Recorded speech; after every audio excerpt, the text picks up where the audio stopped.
ইতিমধ্যেই জমে উঠছে শহর থেকে শুরু করে জেলার বিভিন্ন পুজো মণ্ডপগুলি। তার কারণ অষ্টমীর বিকেল গড়িয়ে এবার সন্ধে হওয়ার পালা, আর মণ্ডপে মণ্ডপে মানুষের ঢল কিন্তু ক্রমাগত বাড়ছে।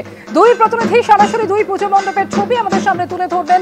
সুকান্ত মুখোপাধ্যায় রয়েছেন সন্তোষ মিত্র স্কোয়ার থেকে, অন্যদিকে সমীরণ পাল আমাদের সঙ্গে রয়েছেন আরিয়াদহ মিলনের পুজো মণ্ডপ থেকে। প্রথমে সুকান্তর কাছে আসি। সুকান্ত, ইতিমধ্যেই আমরা জানি সন্তোষ মিত্র স্কোয়ারের এবারে যে থিম অর্থাৎ অপারেশন সিঁদুর, তা ইতিমধ্যেই নজর কেড়েছে দর্শনার্থীদের। অষ্টমীর বিকেল এই মুহূর্তে কতটা জমজমাট সন্তোষ মিত্র স্কোয়ারের পুজো প্রাঙ্গণ? একেবারে দেখো জমজমাট তো আজকে একেবারে সকাল থেকে অষ্টমীর আজকের দিন, এবং দেখতে পাচ্ছ তোমাকে সরাসরি যে ছবিটা দেখাচ্ছে ক্যামেরা পার্সন অ্যান্টনি দে রোজারিও, এবং সেই ছবিটাতে একটা বিষয় স্পষ্ট যে প্রচুর ভিড় কিন্তু ইতিমধ্যে জমা হয়েছে, এবং যখন আরও রাত বাড়বে, আরও যত সময় বাড়বে, এই ভিড়ের সংখ্যা কিন্তু ক্রমাগত বাড়তে থাকবে। এবছরের অন্যতম আকর্ষণ 90তম বছরে পড়ল সন্তোষ মিত্র স্কোয়ার, এবং সেখানে অপারেশন সিঁদুর চলতি বছরের এপ্রিল মাসে যে ভয়ঙ্কর ঘটনা ঘটেছিল বাইসারান ভ্যালিতে, সেই ঘটনার পরিপ্রেক্ষিতে পরবর্তী সময় ভারত সরকারের তরফে, ইন্ডিয়ান আর্মির তরফে অপারেশন সিঁদুরকে এক্সিকিউট করা হয়, এবং একে একে জঙ্গি ঘাঁটিকে যে গুড়িয়ে দেওয়া হয়েছিল সেই বিষয়টিকে কিন্তু একেবারে তুলে ধরা হয়েছে। সন্তোষ মিত্র স্কোয়ার যা কারেন্ট অ্যাফেয়ার্সকে প্রত্যেক বছর পুজোতে তারা থিম হিসেবে ব্যবহার করে, সেই কারণে তারা কিন্তু তাদের পুজো খ্যাত।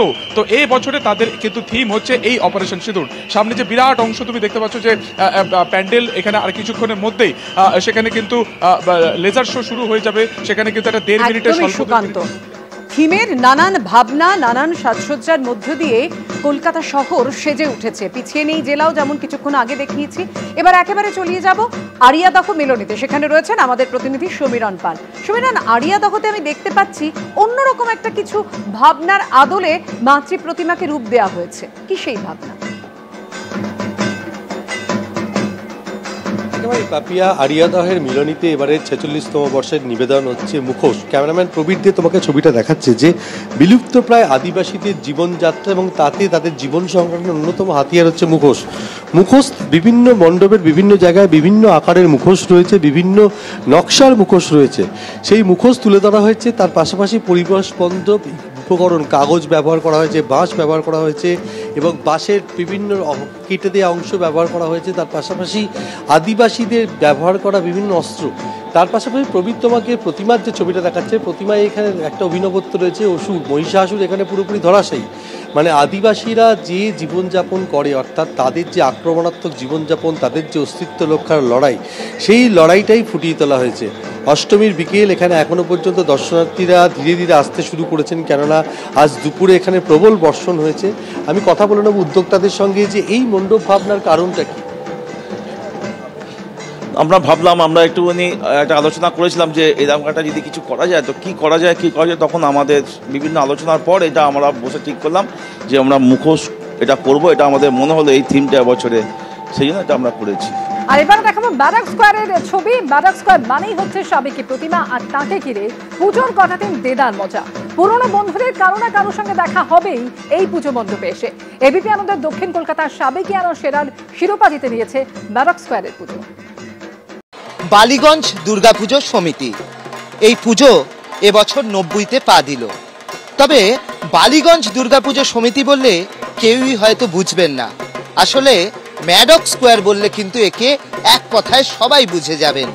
ম্যাডক স্কোয়ারের পুজো, এখানে যে মণ্ডপ সাজানো হয়েছে সেটা একটা ওড়িশার প্রাচীন মণ্ডপের আদলে মণ্ডপ সাজানো হয়েছে। আর প্রতিমা, সেই প্রতিমা হচ্ছে সাবেকি প্রতিমা।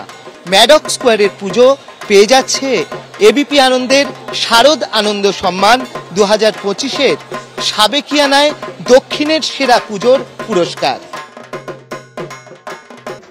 পার্ক সার্কাসের বেনিয়াপুকুর ইউনাইটেডের পুজোর এবার 74তম বছর। প্যান্ডেল তৈরি হয়েছে ইন্দোনেশিয়ার মন্দিরের আদলে। এবিপি আনন্দর বিশেষ সম্মান পেয়েছে এই পুজো। পার্ক সার্কাস বেনিয়াপুকুর ইউনাইটেডের পুজো এবার 74তম বর্ষে। তাদের মণ্ডপ এবার তৈরি হয়েছে ইন্দোনেশিয়ার সরস্বতী মণ্ডপের আদলে। বিভিন্ন বাঁশ কেটে তৈরি হয়েছে বিভিন্ন ধরনের ডিজাইন, এবং অসাধারণ এই যে মণ্ডপের বিরাট জায়গা জুড়ে রয়েছে, যেখানে প্রচুর সংখ্যায় দর্শনার্থীরা আসছেন, এবং রয়েছে বিশেষ ঝাড়। আর প্রতিমা সাবেকি প্রতিমা। শারদ আনন্দ 2025-এর বিশেষ সম্মান তারা পেয়ে যাচ্ছেন। আর এবারে দেখে নেব আকাশপথে দমদম পার্ক তরুণ সংঘের পুজো।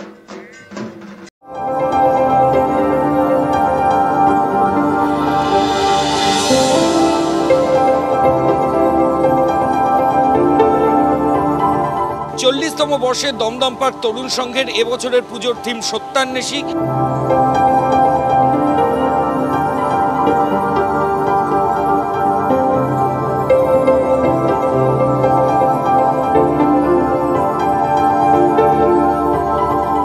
শরদিন্দু বন্দ্যোপাধ্যায়ের ব্যোমকেশের ওপর ভিত্তি করে গোটা মণ্ডপ তৈরি করেছেন শিল্পী অনির্বাণ।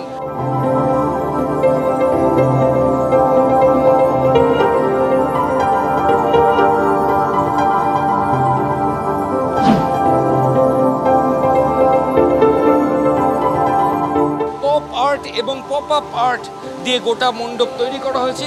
অসাধারণ শিল্প এবং ইতিমধ্যেই এই পুজো সবার নজর কেড়েছে।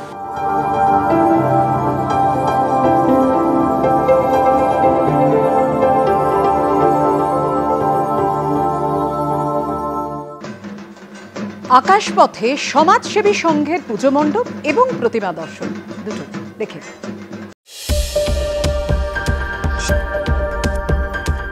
কলকাতা শহরের অন্যতম পুরনো দুর্গাপুজোগুলোর মধ্যে একটা বালিগঞ্জের সমাজসেবী সংঘ।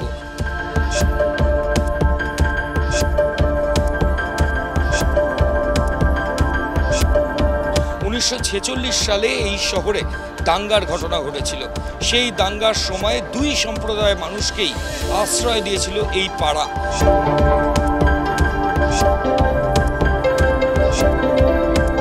প্রায় ৮০ বছর পর এই প্রেক্ষাপটেই এখানে শিল্পকর্ম এবং মণ্ডপ ফুটিয়ে তুলেছেন শিল্পী প্রদীপ দাস।